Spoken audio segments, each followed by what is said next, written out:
Well, good evening, everyone. How are y'all doing tonight? Me, I'm doing fantastic. Thanks for asking. Tonight, I got a little bit of a special treat for y'all. I'm going to be reading a creepypasta I stumbled across a while back entitled The Siege of Innsmouth by Artyom Dereschuk. I do sincerely apologize if I butchered that name in any way, but Artyom is a Ukrainian horror writer who apparently took a lot of inspiration from HP Lovecraft in the writing of this particular creepypasta. And HP Lovecraft, for those of you unaware, was a science fiction horror writer from the 1920s that gained prominence after his death. He's the one that brought us such things as Cthulhu from his great pantheon of gods, or the great old ones, as he probably referred to them as. But I don't want to get too far ahead of myself. I'm just going to go ahead and jump into the story. I do sincerely hope you all enjoy it. Recently, my great-grandfather died, and my family and I inherited his house. Now, we didn't actually need it since it was in another state, so we decided to sell it and use the money for something else. But before that, we decided that we should at least clean out the house and get rid of the stuff the new owners probably wouldn't need. It was mostly just some old garbage and trash that Grandpa hoarded over the years, but there were also some things that held some value, either to our family or to some pawn shop. So during the last weekend, we all drove all the way out to the house to pillage through all the stuff. While I was going through my grandpa's things, I found an old diary of his father's, my great-great-grandfather, which contained some, let's just say, interesting entries. Until I read the diary, I had never even heard of the 1928 Siege of Innsmouth, Massachusetts, and neither had anyone else I talked to afterwards, but according to my great-great-grandfather, it happened. And not only that, but he was one of the soldiers that had been involved in the campaign. Initially, after glancing at some of the pages, I became a little skeptical about the diary's authenticity. I'm no history buff by any means, but was pretty sure that no conflicts of the sort described had actually taken place on American soil during the times the diary was dated. Now, I searched around for some clues regarding Innsmouth, and discovered that it is actually a completely make-believe town first described by HP Lovecraft, a turn-of-the-century fiction author. Even in Lovecraft's work, there are no mentions of a siege of Innsmouth taking place in 1928, and his story, in fact, took place in 1936. It does go on to say, however, that many people from Innsmouth were arrested in 1928 following an FBI investigation. It is also mentioned that during the same year, an American submarine torpedoed Devil's Peak, a cliff near the town that overlooks the ocean. But that's the only mention of any military action actually taking place. I had never actually met the old man, so I know next to nothing about him, but it seemed to me that he was an aspiring author, as well as a big fan of H.P. Lovecraft's writing, so I assumed that 100% of the entries were fictional. Anything was possible, I suppose. Perhaps his work had been rejected by publishers, or maybe he never even submitted it in the first place. In any event, it simply ended up collecting dust in my grandfather's closet, until I found it. For reasons I still can't explain, and in spite of my suspicions, I felt compelled to continue reading the contents of the diary.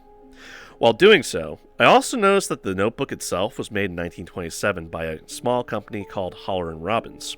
Now, initially, I wondered if my great-great-grandfather had simply hung onto the journal for a long time before making use of it, but found that extremely unlikely, considering that Lovecraft's book was first published in 1931.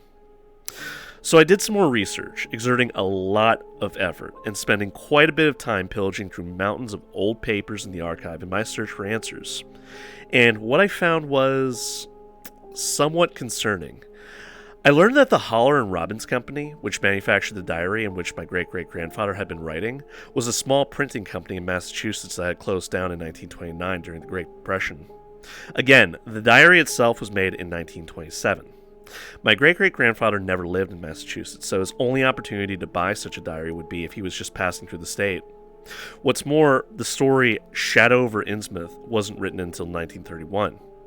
So the question remained, if my great-grandfather was nothing more than a creative writer inspired by Lovecraft's lore, how is it possible that he had described the events which had taken place in Innsmouth nearly 3 years before they were mentioned the first time in print? In spite of the intriguing timeline, I remained unconvinced that my great-great-grandfather's story was credible, but held out hope that the remaining entries would shed more light into the mystery and provide more clues. As I continued reading, however, the entries quickly became less exciting and far more horrifying. By the time I was finished, I wasn't any closer to knowing whether what was written was true or not, but I knew one thing. I prayed it wasn't. I am determined to share the contents of the diary with others in the hope that perhaps others will be more adept than I at discerning fact from fiction. With that in mind, I present to you now the unabridged written account of my great-great-grandfather, an alleged veteran of the 1928 Siege of Innsmouth, Massachusetts. November 23rd, 1928. Our company was told to keep our mouths shut about our deployment, but that's precisely why I'm starting this diary. If anyone finds out about this, I'll be dishonorably discharged, and maybe even sentenced to prison, or maybe even worse, considering that we're about to wage war against citizens of our own country for some unknown reason. But I can't let them get away with it. If we're about to start slaughtering innocent people, I want to at least document all of it so that there is some proof of it in the future. We were told that the people of Innsmouth are all guilty of treason of the highest order, but I don't buy that. You don't just send in the army to clear them all out, and I don't see any reason to keep it under wraps, even if every one of them were a spy. We were told that there would be heavy resistance, but let's face it. If you knew that the army was coming for you and your loved ones, wouldn't you protect yourself? Isn't our goal to protect people? This seems more like a crime war than anything else, and we were the mob sent in to do the dirty job. The only thing that calms me down is my captain's resolve. It appears that he knows more than any of the rest of us, but perhaps withholds that information for some reason. I can see a fire burning in his eyes, and it's not guilt, it's the hatred for the enemy. But I've also known him long enough to see that there are also hints of him being genuinely scared, even though he is not timid in nature, and that makes me wonder. What awaits us in that small town that was so important enough to keep it a secret even from us, but also makes the captain shake in his boots? In just a few hours, we will engage in urban warfare, and I can only hope that our command will be right, or that we'll be brave enough to see that they were wrong. November 23rd, 1928. I was wrong. Dead wrong. The citizens of Innsmouth are as hideous on the inside as on the outside, and there's no redemption for any of them. When we entered the town, the streets were already empty. It seemed as though the locals knew we were coming and thus left their homes, going into hiding. I had been told that it was a small fishing town, facing the ocean on one side and being surrounded by swamps from all other sides, so I didn't expect to see any riches, but the town looked like it had been abandoned years ago. Many of the buildings were destroyed either by fire or negligence, and by the look of them, they had already been that way since the middle of the previous century. The other ones didn't look much better. The locals certainly didn't care about how their houses looked, or they wouldn't have let them stay in such a sorry state. The only indication that someone lived there were all the footprints in the mud that covered the roads. Complete with the dark skies above us and the fog that one would expect from such a moist place, the town presented a very depressing sight, and I caught myself thinking that it was easy to believe that no good people could live here. We were slowly advancing through the streets, straining our senses to spot a possible threat, but there was none. There was only silence, undisrupted even by the wildlife, and I could hear every step that I or my comrades took. Even though the weather was cold, I was running with sweat that instantly cooled on my skin under the breeze, and I gripped my rifle so it wouldn't slip out of my hands during the most important moment. They attacked us just as we began to lower our guard. Suddenly the air was filled with the noise of shots and bullets started whistling all around us. They were armed with rifles and shotguns, and while we were out in the open, they were gunning us down from the windows, having both cover and height advantage. The only reason that I and most of my squad survived the ambush was due to the locals' apparent lack of training and bad aim. The instincts and army training kicked in, and we immediately dispersed, trying to get to some cover. I spotted a small, narrow alleyway that went perpendicularly to the main street and rushed towards it, intending to hide behind it and continue the fight from there. On my way there, I saw our captain lying and thrashing in the dirt, his hands desperately clawing at the gunshot wound in his throat. The blood was gushing out of it at such a rate that it was clear that he wouldn't survive. Once in safety, I started unloading my ammunition in the direction where the shots were coming from, aiming for the windows. I knew that, I'd said it before, that it felt wrong killing those people without even knowing why, but at that moment, I simply did not care anymore. The desire to live, to survive had engulfed me, and the instant I saw the ferocity with which they were slaying us, I knew that there was only one way for me to get back home, over their dead bodies. It must have been the same during the Great War in Europe when boys like me were sent out to the front lines whether they believed in their country's cause or not. I could hear the sound of gunfire coming from the streets too, which meant that they attacked other squads as well, and that makes me wonder, how the hell did they coordinate their attacks so well? It wasn't like we were the only ones engaged in battle. Oh no, the whole town suddenly erupted into violence, becoming a battlefield. This was not what you would expect to see from simple civilians. Even from a distance, I could see that there was something off-putting about their appearance. Their skin was of a sickly gray color, and their eyes were simply bulging out of their skulls, giving them the fish-like look. It was hard to aim for their heads, too, because they sunk so deep between their shoulders they were hard to spot. It made it hard to relate to them even as opponents. At that moment, I heard the scream of one of our soldiers behind me, and I belatedly realized that the enemy could also hide in the buildings nearest us in order to flank us. But there was no gunshot prior to the scream. It was not one of pain either. It was a shriek of horror, a cry of someone who realized that his life was coming to an end, and there was nothing to be done about that. Turning around, I saw only the shaking legs of a soldier who was already being pulled through the door of an old building, as well as the trail of blood that followed them. His pale comrade just stared in bewilderment at the whole scene. It was clear that he must have seen everything, but for some reason he didn't take any actions to help his still bellowing companion who, by the sound of it, was already suffocating on his own blood. Yelling something at him, I charged inside, gun at the ready. I expected to see something as soon as I entered the building, but the trail of blood went right around the corner into the next room. For someone who was pulling a resisting man, the unknown assailant moved far too fast, and I didn't pay it much attention back then. The soldier was still alive. I could hear that, so without hesitation, I ran forward. I expected a bunch of locals with hatchets, showing the most animalistic side of human nature, but the sight that unraveled in front of me didn't even fit any of my anticipations. You can't ever expect to see something like that even on the battlefield. At first I thought it was a grizzly bear, mostly due to the size of the creature, but also because of the fact it was chewing on my companion's neck when I walked in. But it was wearing fisherman's clothes, overalls, even though they clearly didn't fit its massive stature, and when it raised its head to look at me, I saw that its face resembled that of a man. No more than it resembled one of a fish, though. Its white eyes were big and bulbous, but clearly intelligent, since there was pure malice in them that was uncharacteristic for an animal's. Blood dribbled from its thick, fish-like lips right onto the soldier's colorless face, mixing with his tears, and its arms, as big and long as its legs, were pressing the poor guy to the floor, with long claws piercing into his flesh like hooks. Overall, the creature was part man, part something else, akin to something of a hybrid, a crossbreed stuck in development halfway between a man and some ancient dweller of the sea. The creature eyed my rifle for a moment, clearly recognizing what it was, before letting out a croaking growl and charging me, moving in short, frog-like hops on all fours. My finger pulled the trigger, and the bullet ripped out a huge chunk of meat out of his shoulder, but it didn't even hinder its advance. I knew that the second shot would come too late, so I turned around and headed for the door that led back out to the street, hearing its uneven breathing and the soldier's pleas for help behind me.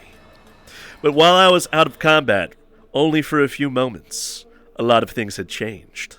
My squad was in full retreat, leaving wounded behind, while a few more of those creatures were advancing on them, seemingly not concerned about the enemy's fire. One of the beasts was feasting on my captain right in the middle of the road, cutting me off from the rest of my people. So without any options left, I headed for the alley that I had noticed before, thinking only about losing those monsters, even if it meant going deeper into that godforsaken town. Once I started running, I didn't even think about direction anymore. I was just trying to increase the distance between me and those abominations. My heart was pounding, and I tried not to think about those left behind. The rest of my soldiers had abandoned me too, after all. The alley was long and narrow, but that worked well for me, since I could just pour every ounce of my strength into running. I knew that I was probably being followed, but at the same time I felt as if hundreds of unseen eyes were gazing at me in anticipation of their attack. And every moment I feared that another one of those creatures would lap at me from above and maim me. My only hope was to find a way out of the town on my own, or to meet with another squad.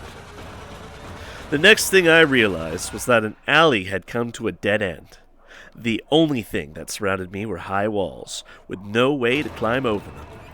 Desperate, I turned around to see if I wasn't followed, but to my horror, the creature was already there, clumsily trying to gain on me with its small hops. There were maybe 60 yards between us. With each passing second, the distance was getting smaller. I tried shooting at it, but with my trembling hands, combined with me being out of breath, made it almost impossible for me to aim steady. Remembering how futile my previous attempts were, I turned towards the large warehouse doors next to me, locked on a padlock. Pressing the barrel of my rifle against it, I pulled the trigger. The shot did some damage to the lock, but it remained hanging there. The beast's heavy breathing became apparent. I could see it charging in the corner of my eye, but I wasn't brave enough to even take a look at it, to know how much time I had left. Praying for success, I shot the lock for the second time. The bullet ricocheted, but this time the lock fell down, completely destroyed. Without hesitation, I charged at the door, not even bothering to close it behind me as I entered the building. The monster's heavy, uneven footsteps were right around the corner, and I knew that I didn't have much time left. Hiding was not an option. I was out of breath and wouldn't be able to keep it down, and instinctively I knew that if the beast wouldn't hear my racing heart, then it would certainly smell my sweat and fear. I could only run blindly into the maze of streets and buildings to put some distance between myself and my pursuer, even though I knew I was an easy target to track for its keen senses. I noticed the small door of the storeroom, with a small window nearby. The room was probably intended for the warehouse's security so that they could overlook the shelves of goods. It was my best bet, so I ran towards it, hoping that there would be a door that led back out into the streets. Lucky for me, the door was open. So I jumped inside the room and locked it behind me on catchlock. I was in a hurry, but I still noticed its large, huge, hunching silhouette against the rectangle of light that was the warehouse's open doors. I didn't see its features clearly anymore, but even that bizarre shape of its body had caused me enough trauma that will forever haunt me.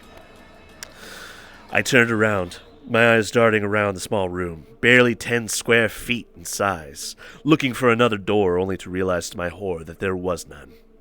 A new wave of fear bolted through me as I realized that I finally caught myself in a trap. I think what got me most was that after all of that running, I was still going to die, and my efforts were in vain.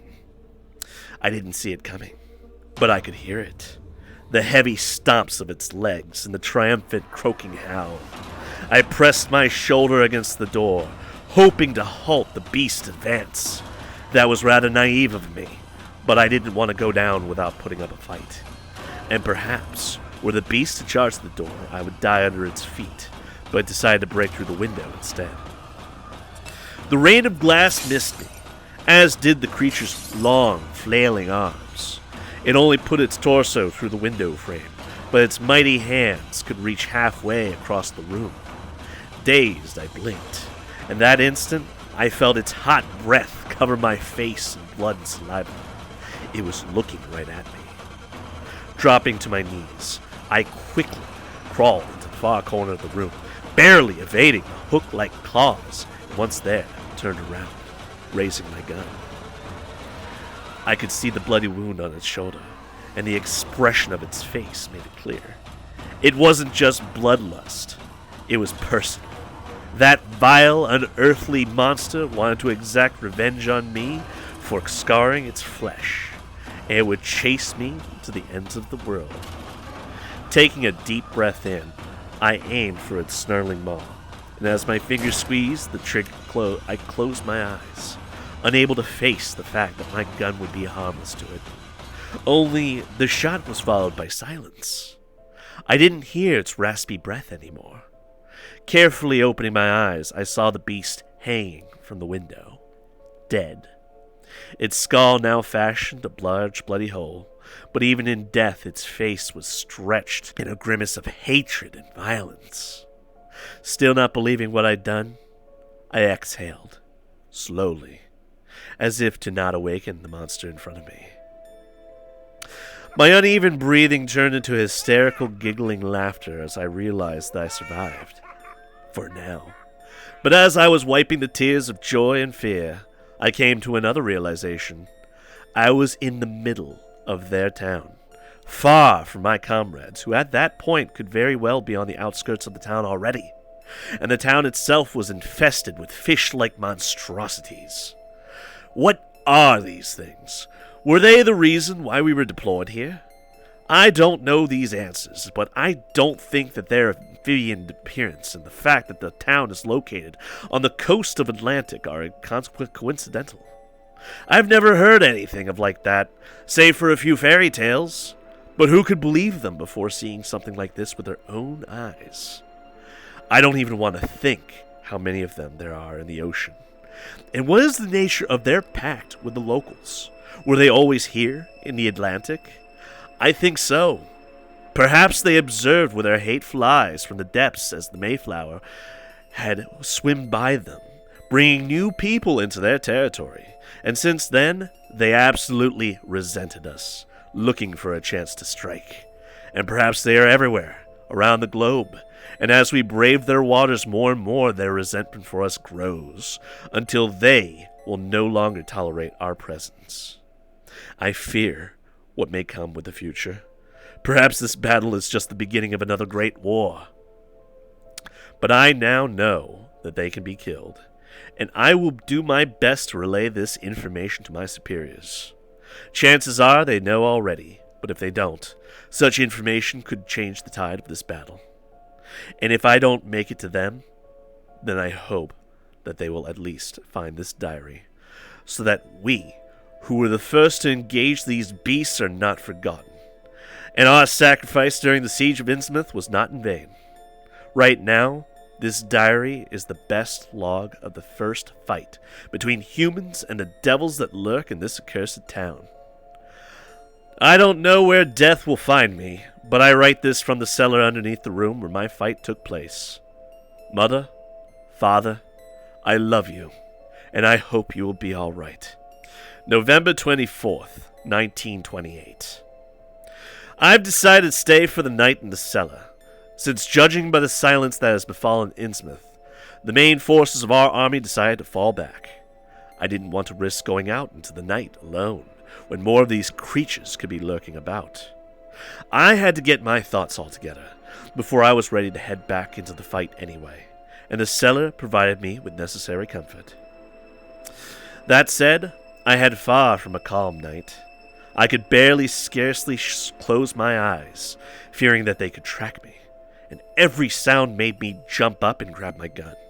With the bizarre forms haunting my mind, I prayed that the townfolk wouldn't send anyone to look for their friend, and that they wouldn't come to the warehouse. Even if this cellar looks like a safe haven, a tight corner that nobody would consider looking into, I didn't want to find that out if that is really so, for I know that above me is a whole town full of these monstrosities, a place where no human is welcome or safe. I could only wonder what they were doing at that very moment. I've only managed to calm myself down and get some sleep closer to the morning. The night was cold and merciless, but I prayed that those creatures could feel cold and needed rest too. But the rest evaded me even in those fleeting moments. Just when I finally dropped my guard and let my needs take over, the waking horrors gave way to nightmares of the mind from which there are no escape. At first, those dreams were just the reflection of the previous day. I was being chased by grotesque, ever-shifting forms of the werebeasts who were trampling everyone in their way. No matter where I could go, no matter where I would go, they would follow me, breaking through doors, windows, bursting out of every floor. They could not catch me, but that only prolonged my agony, as every inch of my body was screaming at me in despair to continue this race and get away from them. The background of the dream was constantly changing, not sticking to any recurring motif or logic. I was running through Innsmouth, streets of my hometown, corridors of my school, grocery stores, theaters, every place that I'd ever existed, and I knew that I would eventually come to the end of the world had the dream not changed. I suddenly found myself standing at the edge of the cliff that overlooked the sea. The dream wasn't so abstract anymore. On the contrary, it was so detailed that I could even feel the ocean breeze of the wind engulf me and see the sun reflect on the ocean's gentle surface. My mind also had a perfect clarity, as it didn't take me long to realize that I was in a dream, something that had never happened to me before, and that I was seeing it through someone else's eyes. I noticed that I stood abnormally tall, at least 8 feet above the cliff's rocky surface. My body was clad in long robes covered in runes of unknown meaning, and depicting numerous sea dwellers in amazing detail, some of which I've never even seen or heard of before. Discarding the robes to the side, the creature that lent me its eyes leapt from the cliff straight down into the water, piercing through its mass with great ease. My new eyes could see underwater very well, and my body moved through the water with terrifying speed. People often tell about dreams which they can fly, but none could imagine what it's like to glide, not atop of the gentle winds, but powerful currents. I could sense every motion. My body opened up to new sensations that I had never had before, and my eyes could now see below me a vast city, built right on the bottom of the ocean. It was located on the slide, and somehow I knew that went on for dozens of kilometers, going deeper and deeper to the depths where no sun could reach its high spires, and where its walls defied the monstrous pressure. Its architecture was nothing like I'd ever seen, with cold rock having unnatural gracefulness that was gifted to it by the hands of an inhuman master. I knew that if I were to walk down the city's corridors, I could see miracles that challenged the boundaries of nature, and meet numerous enigmatic travelers, both from our world and others, where flesh was no more than a thing of the past. I saw the dwellers of the ocean's darkest depths, creatures so old they saw the rise and fall of dinosaurs with their black, inky eyes, obey the sea folk as if they were their pets. I walked through the tunnels that led deep below the ocean, to vast caverns with entire new worlds that had never knew the sun, and new oceans below them, all native to our planet, yet as oblivious about us as we were to them. I saw riches beyond the imagination of even the wealthiest of our kind, entire mountains of strange white gold, and I knew that all of it was real, that my imagination could not come up with anything so vast. "Join us," the voice suddenly came into my head commanded. Its soft yet powerful notes echoed through my entire body, every organ, every cell pushing out not only my other thoughts, but even things like instincts and reflex. I was no more than a string that was played by the masterful hands of an artist. All of this and much more can be yours. Swear loyalty to us. Say the oaths, and you'll forget about wars.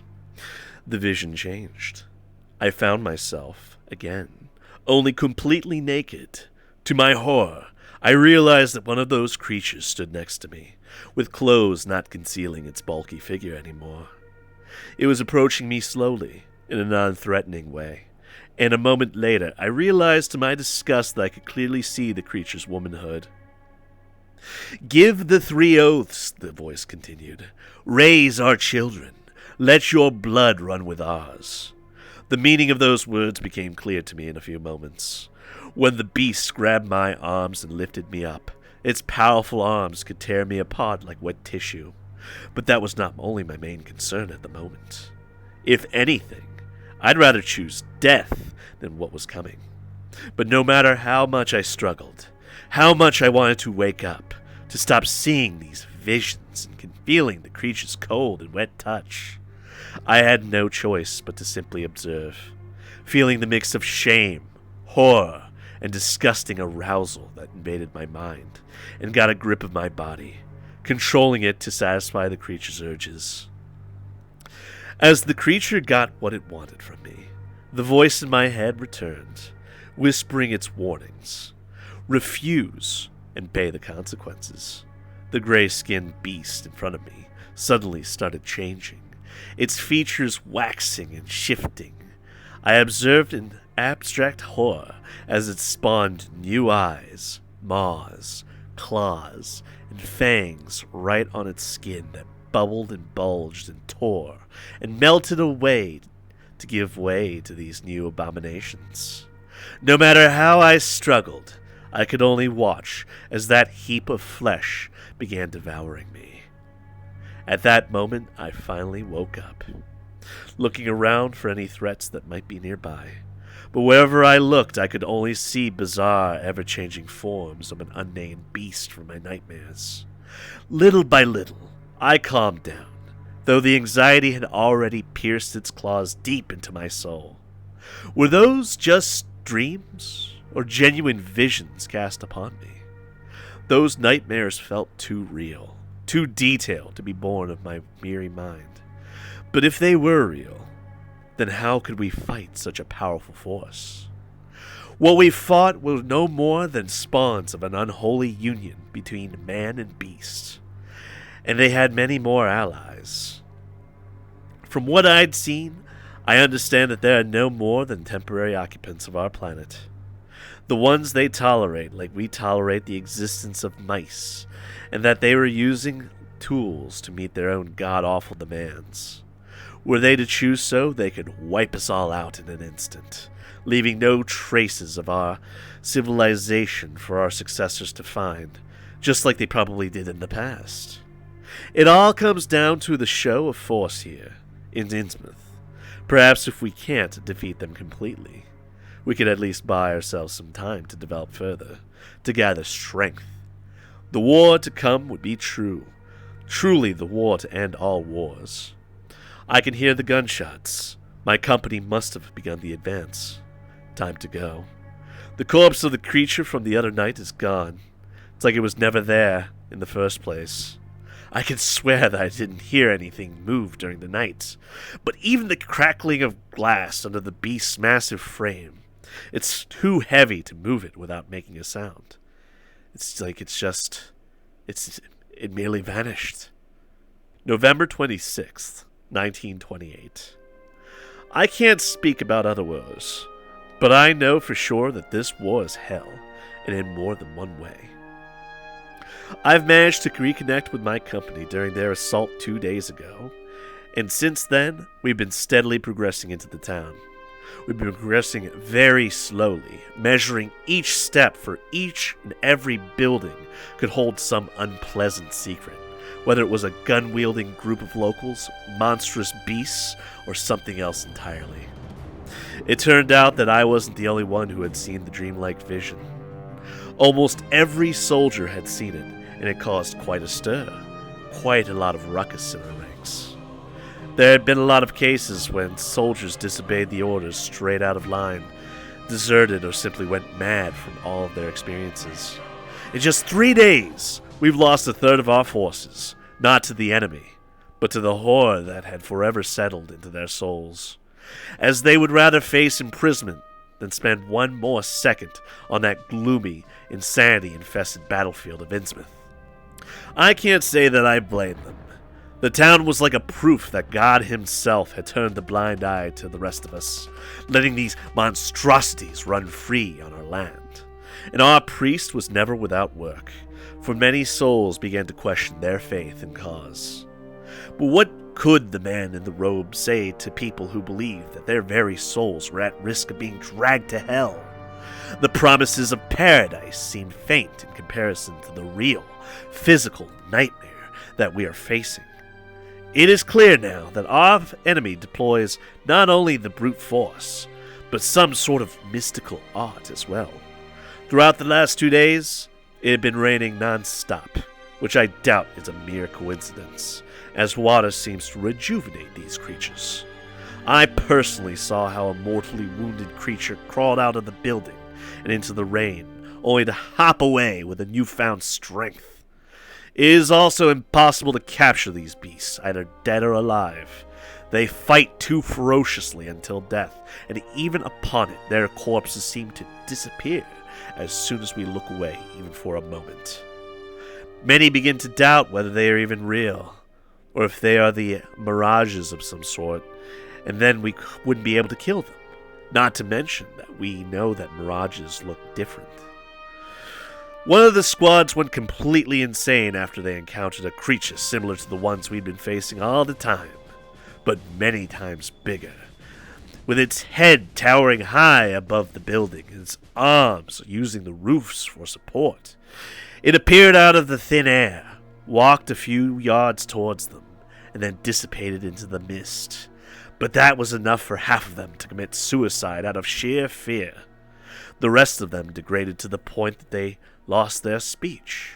Their words, what they described that had happened, were mixed with the blabbering of an unknown language that no one had managed to identify. Another squad went missing right after the camp. Though their footsteps led to the cellars of the nearby building, no one had seen them leave. And the basement itself was empty. They didn't even take their guns, or any equipment with them, either. Which led their captain to believe that they were either traitors or deserters. Though everyone present understood that he said that only to avoid spreading further panic. The locals attack us at any time, from any angle. We constantly feel our gazes upon us, and no matter how many defenses we set up, they always find a way to break through them. Where they lack in numbers, they win with their knowledge of their surroundings and raw animalistic power. Of course, not all locals were affected by the curse of flesh that had consumed the majority of the population. Some of them were simply normal humans who had lived alongside the rest of the populace. Some of them were even supporting our cause and joining our ranks, seeing it as their chance to finally rid the plague that had threatened them for their entire lives. One such person was Henry Harrison, a young man who, despite his lifeless eyes, possessed quite a zealous determination to drive the creatures back into the sea. He had been born of Innsmouth stock and lived there his whole life, with the knowledge that one day he would either have to face death or consummate the marriage with one of those god-awful abominations. We'd found him along the bunch of others like him, when their barricaded house is being sieged by the sea folk. And even though it could be just a trap, we simply couldn't stand there and simply observe how these creatures were trying to get inside.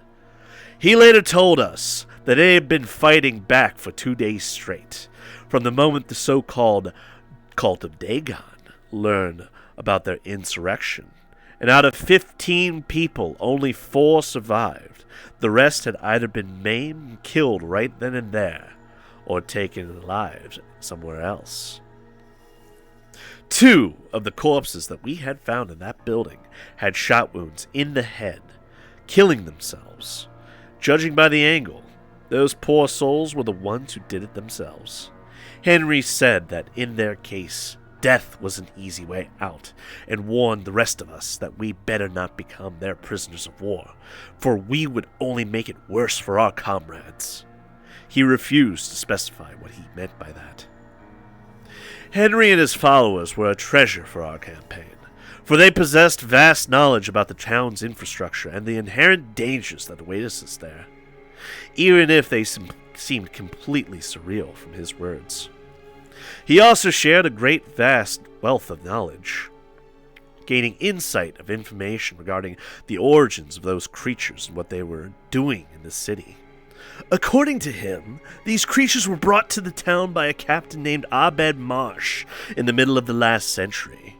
On his voyages through the Pacific, he had encountered a tribe that established contact with this bizarre race, and made an unholy pact with them. These creatures would marry into their families in order to mix their blood with ours and avoid inbreeding, and in return, they would give the settlers all the wealth and fish they needed. Abed saw an opportunity for his town to prosper, so he brought the despicable cult with him, and on a bloody night of 1845, the creatures marched right out of the waters and took over the town, killing or sacrificing everyone that would oppose them. Henry said that the children of mixed blood would look like normal human beings at first, but as soon as they got older, their dark origin would start to take over, changing their features to resemble those of their ocean-dwelling ancestors. The oldest ones, the ones from the first generation, had already joined the rest in the ocean, but they kept nearby, just in case, and according to Henry, the ones that we had seen were no more than a tadpole compared to their seniors, who possessed unparalleled power that was granted to them by something even more sinister and ancient. Something that their cult of Dagon had been worshipping since the time when the dinosaurs walked the earth. Henry assured us that he wasn't one of the hybrids, but he told us that his family was not left untouched by these atrocities. His grandparents had been serving their town vigorously, sometimes committing atrocious acts outside of the town, where the mixed ones couldn't go without attracting attention to themselves, all to prove their loyalty to the cult and let their family stay the way it was. Henry admitted that he had carried that knowledge as a burden, for his grandparents were responsible for dozens of kidnappings all over the state. They mostly kidnapped children, since they were both easy targets and in high demand at the cult. What the cult did to these children remained unknown, but Henry suspected that his grandparents consciously avoided the truth. But as the plague was spreading through the city and more families were being picked for integration, Henry's family ultimately fell victim to it as well. When Henry was just 7, his mother mysteriously disappeared. His father wasn't the same since, saying that his father was with the gods. But his 1,000-yard stare told Henry more than his words. His father didn't just suffer from the loss. He also carried the weight of knowledge of what exactly had happened to her. It was then when Henry first learned for the first time what world he lived in, as if the mere presence of those ageless prehistoric beasts had rubbed off on him, making the 7-year-old grow up in a single night. A few weeks later, Henry met his new mother, a croaking voice behind the bedroom's always closed door. His father always insisted that Henry should never enter the bedroom, since his new mother was sick and had to rest all the time. But while Henry obeyed, that didn't stop his stepmother from taking midnight walks, as evidenced by the pools of water that Henry could occasionally find in the corridor. One time, he woke up to find one such puddle, along with dirty, inhuman footsteps near his bed. Exactly 9 months later, he had got himself a new sister, a newborn baby girl, as sweet as any other. But Henry couldn't be fooled. He knew that one day, that innocent soul would grow up into a cold-blooded, dark-eyed monster, just like her mother, and maybe even worse. Maybe they would even demand from him to take the third oath, an oath to raise her children.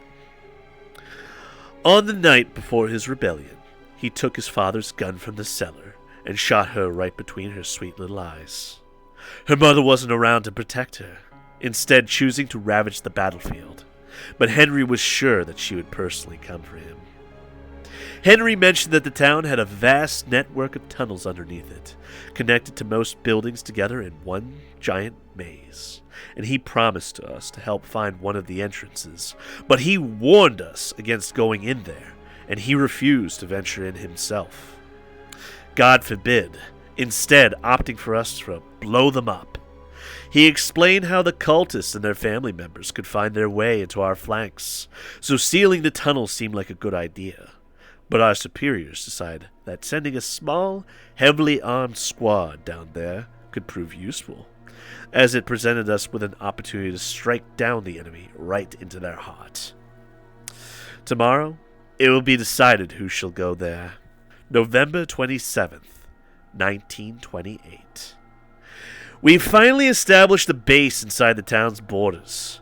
The creatures seem to back off deeper and deeper into Innsmouth proper, and the morale of the soldiers seemed to be increasing. It looks like we're finally starting to get to the edge over them, but I still often hear the soldiers whispering and describing the horrors that they've encountered before. Earlier this morning, our captain chose 10 men who would venture into those tunnels. Since nobody volunteered, he had chose them personally. I am glad that I wasn't one of them. Facing those creatures out in the open was terrifying enough, but heading deeper into what could be their nests seemed like insanity. The captain wanted Harrison to accompany them, but his refusal was so loud, violent, and full of fear that the captain had to agree to let him stay before he caused panic among the soldiers. Harrison didn't say what he was so afraid of, since as it turned out, he didn't know rightly himself, but he claimed that terrible things live beneath the town, far too terrible to have a name. He shared in privacy from the designated squad that no one of those who had suffered that terrible fate to meet whatever dwelled in those tunnels survived the encounter, and the creature itself was the stuff of rumors, but it was definitely real, and it caused houses to rumble as it moved underneath them. I can't even imagine what scary rumors must be shared amongst those who had already lived in this hellhole. The captain made sure to motivate the soldiers well and promised them all that all would go fine. They would return safely, but judging by their faces, they were just too depressed from what they've seen in Innsmouth to make a stand and refused to go down into the tunnels. None of them believed that they would ever see the light of day again. That said, I must admit that the captain prepared well for the mission. First of all, he told Harrison to indicate on the map all of the town locations of all entrances to the tunnels. Those that were closest to us were to be blown up with dynamite, so that we could no longer fear being surrounded, save for one, in cellars of one of the houses, where we had established a small checkpoint. My shift there begins tomorrow. When the soldiers go inside, I must say that while we had all of the weaponry we needed to fight back, and knew where the enemy would be coming from, it was still unnerving to gaze into the maw of the long corridor in front of us. Every second we expected to see some sort of strange abomination or the enemy. Our lamps would reflect in the eyes of dwellers of the deep, or hear shambling of their frog-like feet. One of the soldiers was supposed to carry a radio telephone with him, which was connected to the cable by the captain's radio station. Supposedly, it was done so that there would be some line of communication established with them, and so that the captain could guide them, but everyone understood. The radio telephone was just a way for those poor soldiers to feel less alone and surrounded in the tunnels, with the captain's voice lulling their panic. November 28th, 1928. Today, the squad of 10 went down into the tunnels.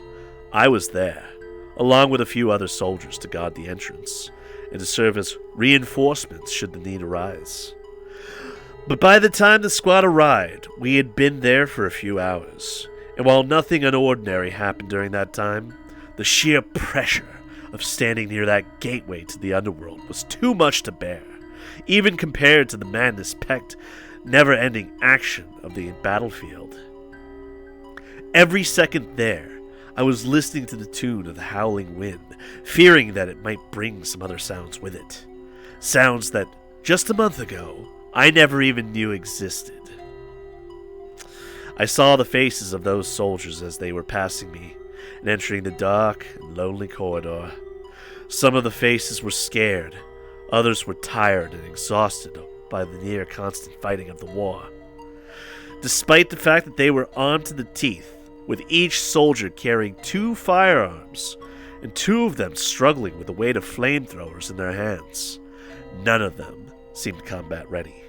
After all, even though they had been facing the unspeakable horrors every day, they did so under the open sky. Down below the city, the god wouldn't see them. They headed in slowly, reluctantly, as if they were hoping that the captain would change his mind. But the old man's face was as cold and emotionless as the walls that surrounded us. Now that I saw him like that, I knew that he was merely following orders from someone above, someone who wouldn't feel the loss of 10 soldiers so personally. The first soldier with the flamethrower led the way, with his comrade nearby holding a kerosene lamp to illuminate their path. The one with the radio telephone was in the middle of the formation, and the second flamethrower was in the hands of the last soldier. Combined with the rest of the firearms, it seemed that such a formation was a nigh vulnerable in the tight confines of the tunnel network. The last soldier went in, and in 30 seconds, they disappeared behind the corner. Everyone in the room was tense, and the only noises we could hear were the screeching of the rotating cable reel as the radio cord was pulled into the tunnel, and the careful shambling of their feet had disappeared after some time. The radio on the captain's table was screeching and wailing with white noise, and sometimes the man pressed the button to speak into the microphone and asked the soldiers about their status. Their replies were short, abrupt, annoyed. They were scared to death as it was, and would rather remain silent than speak and possibly alert the enemy of their location. More time passed. Everyone was sweaty, despite the air in the cellar being rather cold. I myself letting go of my rifle to wipe the sweat off my hand so that the gun wouldn't slip out of my grasp. Some of the other soldiers were doing that too. The tension was broken when one of the 2 squads that lingered in the room vanished. The cable reel stopped squeaking as the cable stopped moving. I heard the soldier next to me inhaling sharply, shifting in his position when he raised his rifle and pointed it at the tunnel. The feeling of unrest was quickly spreading among us, with shuffling of the clothes being the only sign of it. "What's your status?" the captain whispered into the microphone. But no answer followed. His fingers were drumming against the wooden surface of the table, as if he was counting the seconds with a simple rhythm. And after a few seconds more, silence, he got this reply, faint and trembling. "Captain, stay silent." Such an informal way of addressing your superiors wouldn't be tolerated in any other situation. But the captain only started nodding nervously, staring at the radio as if that would help his hearing. But there was no doubt. The team had encountered something in the tunnels, and were doing their best to avoid being spotted. Roughly 30 seconds later, the radio came back to life, and the soldiers spoke again. The walls around us are covered in something sticky. It's like a slug trail, only it's everywhere." The captain kept on nodding for a few seconds, then pressed the button.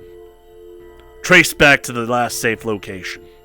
"We already did, Captain," the voice replied, this time louder, with trembling notes in it becoming apparent. The soldier was on the verge of breaking down into a panic. "The slime wasn't there just a minute ago, and now it's here. We're being surrounded by something." "Stay on guard," the captain demanded. But when he let go of the button, there was only white noise. The radio was picking up nothing. "Do you hear me, soldier? Answer me, now," the captain said, pressing the button time and time again. His gaze was full of denial. He refused to accept the fact that 10 men that he'd sent on that mission were already gone. Finally, he stopped, and his arm haplessly hung down to the ground. "They've cut the cable," he stated calmly. His gaze pointed at the ceiling. Nobody replied, for all of us were far too shocked to say anything. Losing soldiers in war is nothing uncommon, but all of us had just had that faint hope that we would see them again. To have it shattered in just 10 minutes' time was just another indication of our enemy's gruesomeness. The silence, however, was broken by a faint screeching sound coming right from the middle of the room. For a few seconds, we were startled and disoriented, not able to locate the source of the sound. And I admit that after what we'd just been through, I almost succumbed to panic when I heard something so close to me moving. But then I heard one of the soldiers exclaim, "The cable!"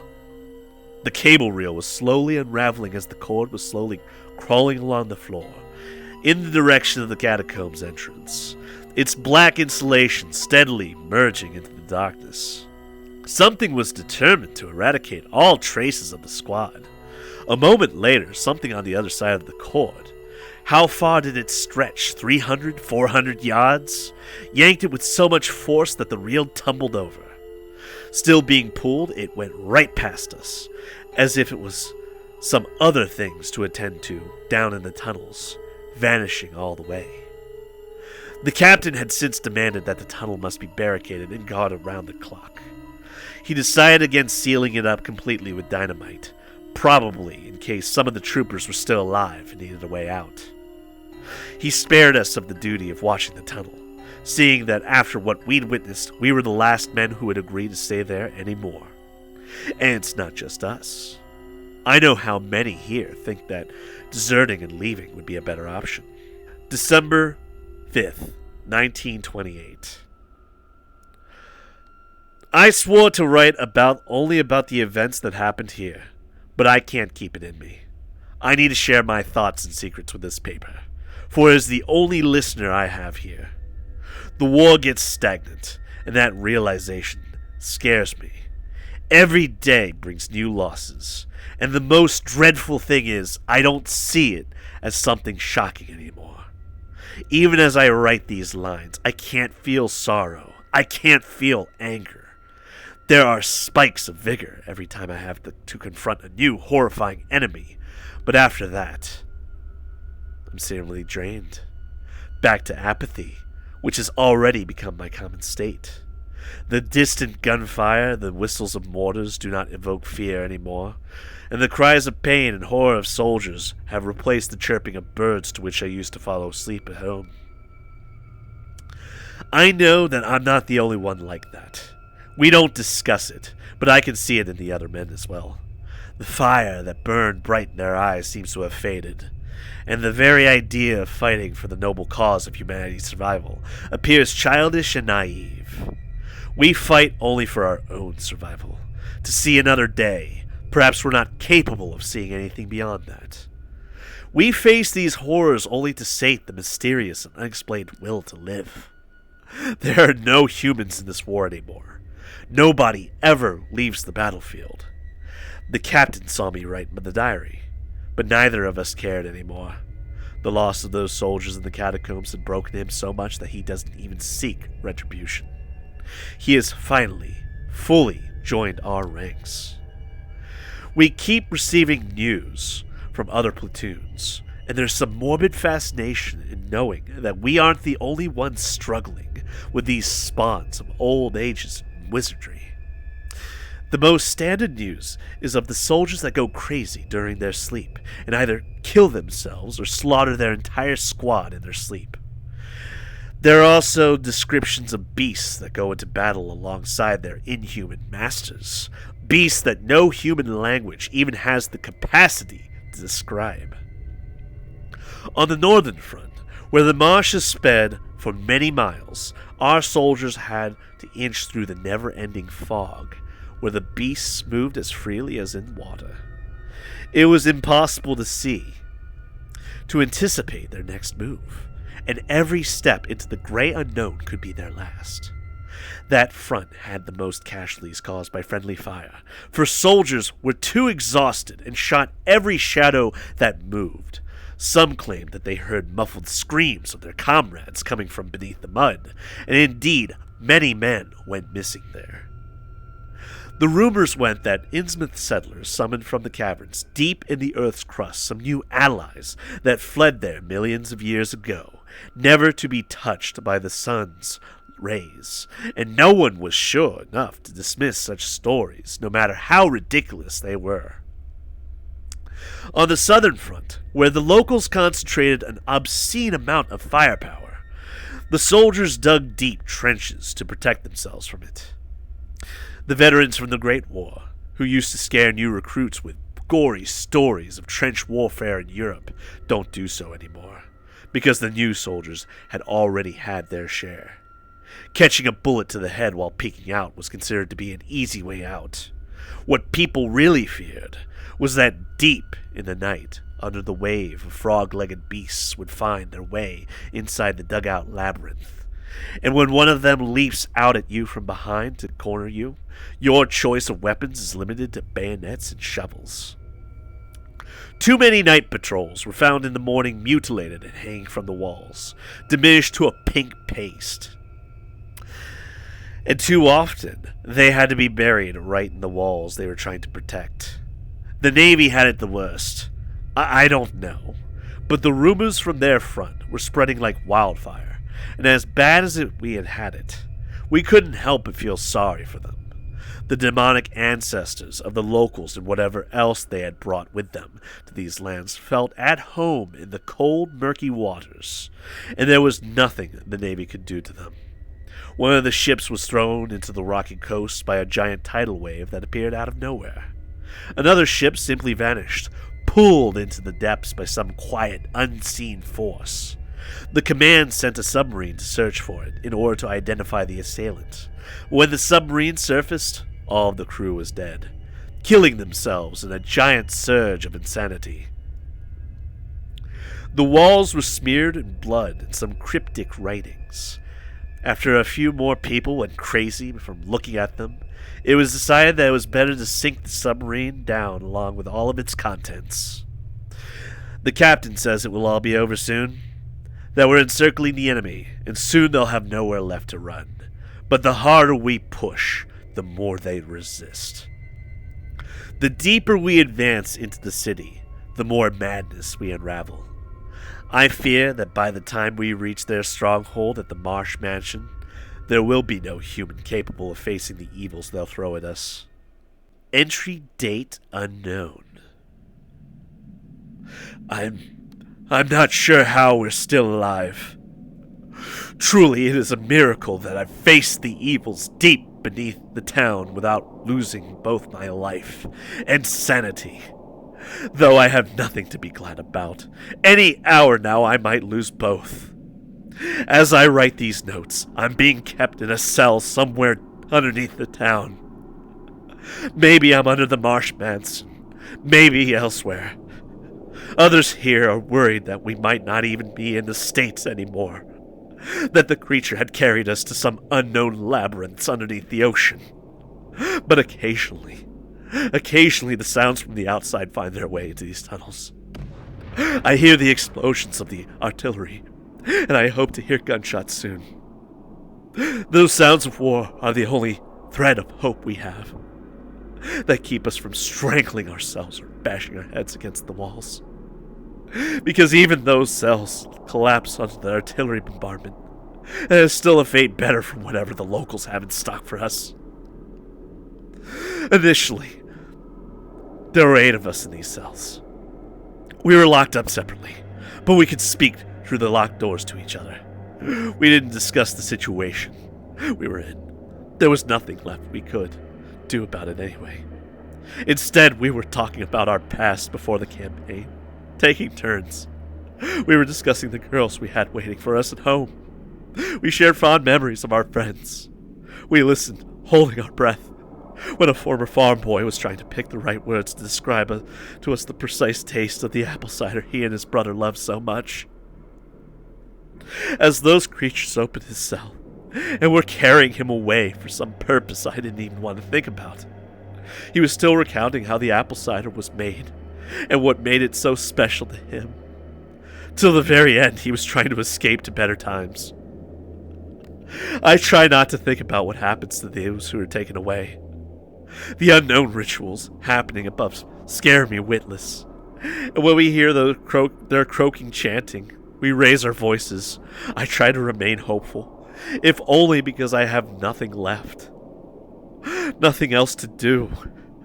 But still, if I knew that I would end up in this cell, if I had known where those tunnels would have led me, I'd have stayed and fought with my comrades till the bitter end. I would have tried to hold the line.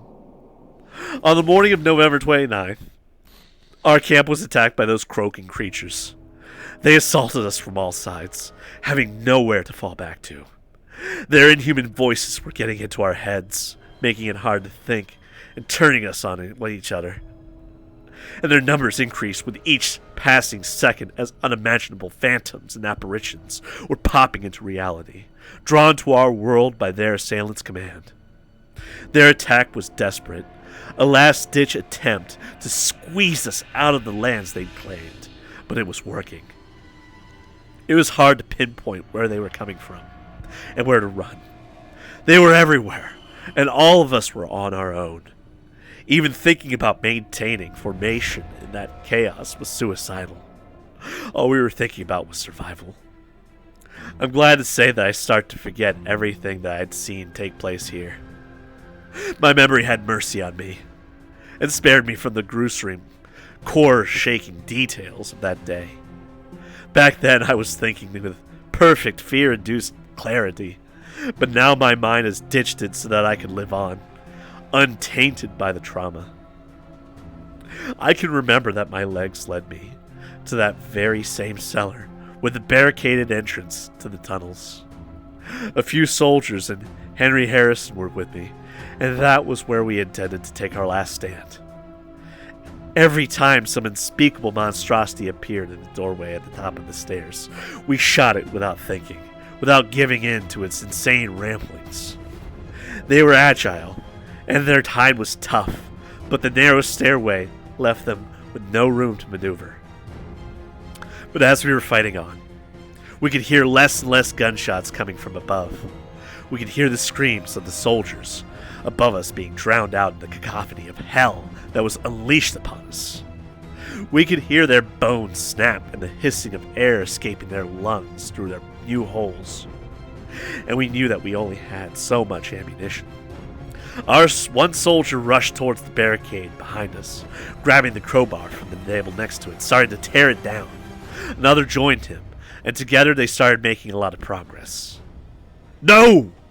Henry shouted towards them, not taking his eyes off the doorway in front of him. "You have no idea what's in there! Stay here!" Despite his warnings, a third soldier had abandoned his post and started tearing into the wooden planks of the barricade with his bare hands. With a careless movement, he tore one of his nails out when his hand slipped, but that didn't stop him. To him, the dank unknown of the tunnels was the only way out, his only salvation.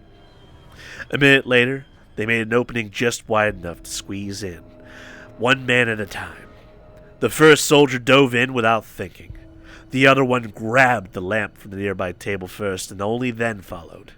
His comrade was pushing him in the back, trying to force him through. "We're leaving, Henry," I shouted to the young man, but he just shook his head. "I'll stay here and cover you." "You don't have to be a hero. We can all escape," I pleaded, but he simply shook his head again. "You have no clue what's in there. It's better to die in these things than face what Dell's done underneath Innsmouth. Farewell, soldier." He gave me a quick pat on the shoulder before turning towards the stairway and raising his rifle. It was clear he wouldn't go, and if I stayed and tried to convince him, I'd just die alongside him. Saluting to his bravery, I jumped through the opening in the barricade and ran into the tunnels, hoping that the rest of the soldiers didn't go far. Henry's last cry echoed all the way to us. It wasn't that of horror, but of absolute rage and fury. He spent his last few seconds fighting the abominations that took away his hometown, and even his family. The only thing they couldn't take away was his indomitable will. At that time, however, we weren't in the mood to mourn him. It's a shameful thing to admit, but all we were focused on was getting as far away as possible from the creatures that slew him. I thought about sharing Henry's last warning with the rest of the soldiers, but then decided against it. All of them were already on the verge of a mental breakdown, and if I were to tell them that Henry refused to go here because he feared something even more horrifying than what we'd faced before, there was no saying how they'd react. At first, we weren't even thinking about where we were going. We just wanted to cover as much distance as possible. Then it became painfully clear that we weren't even sure which direction to move in. Not that it mattered. The tunnels didn't have any logic to them. They simply go one straight direction for hundreds of yards, and then branch out into 4 more. We were afraid of meeting the inhuman enemies here, but strangely, it seemed that the tunnels were devoid of them. There wasn't a single sound apart from our footsteps and tired breathing. Walking around aimlessly, we reached another intersection. One of the tunnels was wider than the others. It was going upwards at a slight angle. Thinking that it could be our way out, we decided to investigate. My eye caught something glistening in the light of the lamp on the walls and floor, 20 yards away from where the tunnel started. At first, I didn't give it much attention, but as we approached closer, I realized that the whole tunnel was covered in a thick layer of slime. The further the tunnel went, the thicker the layer was. Oozy and transparent, it reminded me of a trail that a snail leaves behind. Walking a bit closer, we noticed that the tunnel didn't go very far, roughly 20 yards from where we stood. The tunnel was cut off by a wall of what seemed like dirt. Back then, we thought that the tunnel had caved in, but then one of the soldiers noticed that the strange slimy substance was oozing from the dirt wall. His words reminded me of something. The squad that had gone missing in those tunnels a few days earlier reported seeing the same slimy substance around them just before the connection with them was lost. I shouted that we had to go immediately, but at that point it was already too late. We were already too close. The slimy wall suddenly started to shift and turn, and from the depths of whatever substance it was made of emerged a giant, bulbous eye. As wide as a human is tall, it examined us all for a few seconds, shifting its gaze from one soldier to the next, as if counting us, and then without warning, opened up, tearing in the half, and exposing countless teeth inside its eyeball. The whole creature started shifting towards us, growing many smaller eyes around its improvised maw to see where to go. Nothing had ever invoked such dread in me as the sight of that monstrosity approaching. It was all-engulfing, unstoppable, like a landslide that was too close to escape, as if the very tunnels themselves decided to purge us from the insides. We ran. We ran without looking back. I heard someone slip in the ooze it had secreted, and I didn't even turn around to see who it was. It didn't matter. I was sure that I'd join the poor soul soon, but regardless of that, I kept running. It didn't matter if the tunnels were thick or thin. The creature never slowed down its advance. I could hear it shriek in many different voices. Sometimes what started as a growl would end in a squeal. It was changing its form as it went, morphing and changing, trying to become the most optimal version of itself, a version that would eventually catch up with us. The tunnel in front of us made a fork. A soldier that was running in front of me turned right, and for some reason I decided to turn left. Judging by the footsteps behind me and the sudden darkness, I realized that I was all on my own, and everyone else turned right. I kept running, hoping that at least the rest of them would escape while the creature made at me. But apparently, the creature made a different call than I expected. Instead of going for me, seemingly easy in my blindless prey, it decided to chase the rest of them. I was charging forward into the darkness, and all I could hear behind was the never-ending rumbling of the creature's endless body moving past my tunnel. I was running completely blind to the world around me. I didn't know where I was, where my comrades were. Where was the enemy? Where was left and right, up and down? I didn't even know why I was running anymore. I didn't know how much time had passed. with pitch blackness enveloping me, cut off from the rest of the world. I was left eye to eye with the only feeling that was engulfing me: abject terror. It's hard to tell how much time I'd spent in that state. I don't know what really happened and what I'd imagined. I don't know if I was sleeping or roaming around in the dark. I just know that the walls of the cell I'm in were the first thing I focused my eyes on when I came to my senses. Maybe I was lured here. Maybe they brought me. I don't know. I don't know anything anymore. They're coming. Maybe they're coming for me. If somebody finds this, I want you all to know. I've tried saving us all. December 23rd, 1928. The war is over. I'm writing this from a military base where all the survivors were brought in. There are hundreds of us, though there should have been thousands. Nobody here knows what's going on, and how long are we going to be kept here. But at the very least, I was told that the war was over, and even the sweet moment of victory is being taken away from me by the uncaring reality. We didn't win. We didn't eliminate the enemy. They merely withdrew all of their forces, vanished back into the depths that had spawned them. We didn't wipe them out. We just fought back a piece of our land. A piece that is going to be destroyed anyway. We're told that the town of Innsmouth is going to be destroyed, its very existence wiped from the records. We're also being told that we must keep all of our mouths shut, or we're going to swiftly end up in an insane asylum. Not that we're going to end up there anyway. The things we've seen are too impossible to forget, to ignore. I'm doing my best to hold up, to appear sane, just so that I'm not erased from the records as well. Troublesome soldiers keep disappearing at night. I think it's only our sacrifice for the country that keeps the high command from just gassing us all.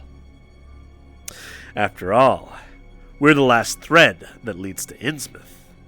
We're the few people who can verify that it even existed. The preparations will be made, that's for sure. The conspiracy of the highest level of secrecy, weaved into existence to hide the fact that we're not the owners of our planet. New weapons will be forged, far more powerful than anything humanity has ever wielded. Perhaps we'll even try to leave the planet and settle on the moon, like in those sci-fi stories. And we better hurry up, because our enemy is strong. He's seen what we're capable of. He'll gather his forces, and the next time he attacks, it won't be a war. It'll be an extermination. If you're reading this, then I'm sorry. I've tried to give you all a better future. We've all tried. And that's all she wrote. So thank you, Artyom. That was actually a pretty interesting read. I kind of wished it was a little bit longer, but apart from a few interruptions mid-video, for instance, one of my controllers losing connection with the base stations and the like, and my full body, jiggling a little bit, I got through that. I had to stop the video occasionally because of those little interruptions here and there. I hope you can forgive me for that, but yeah. Definitely check out HP Lovecraft sometime, although I will warn you, HP Lovecraft was kind of a product of his time. He had a sort of a racist outlook on life. He wasn't as overtly racist as some of his compatriots of the day, however, he does use certain terminology very liberally. And I say that because I know some people that will absolutely refuse to read anything or enjoy anything Lovecraftian related on the simple premise that he was a racist. So I'm just trying to be as forthright and transparent about that as possible because know what you're getting yourself into. You might have heard that meme go around. I already knew what H.P. Lovecraft's cat was named, long before that meme started circulating around, but look it up sometime. It's not for the faint of heart. You know, some of you that are a little bit edgier will just kind of roll your eyes, but some of you, I understand that you have a little bit more of a sensitive outlook on life, and I completely sympathize with you on that regard. But yeah, that was The Siege of Innsmouth. I will also do a reading of the short story that had inspired in Artyom Dereschuk, The Shadow Over Innsmouth. But that'll be for another video for another day. I hope you all enjoyed the story. Till next time, guys, take care and peace. I hope you all have a better one.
Hey fellas, thanks for watching the video today. I really hope you all enjoyed it. Would you care to hit that like button to subscribe for more? You know I really appreciate that, right? And hey, if you're in the mood for gaming, why don't you check me out on Twitch sometime? Link in the description below. Anyway, till next time guys, take care and peace. I hope you all have a better one.